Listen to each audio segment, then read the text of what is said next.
In order to create a shared Google Drive, we have to make a folder for share.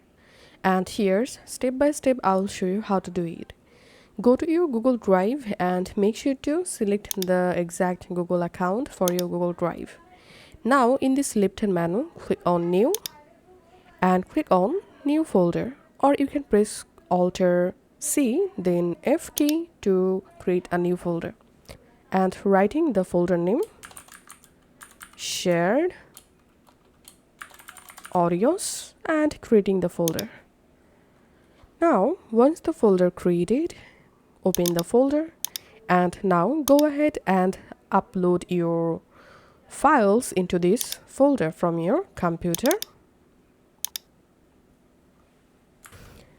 And now to make this folder a share folder, go back from this folder and now select the folder, click on share, and here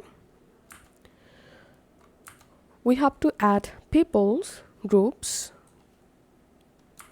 here. So let's add my another Google account and here click on this permission drop down and select a permission. I'm selecting here editor, and if you want you can write a message here and click on send.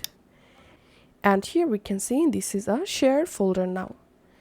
And now on, the added recipient will be able to easily access this folder from their computer or from their device, and they will be able to edit, delete or upload anything in this shared folder.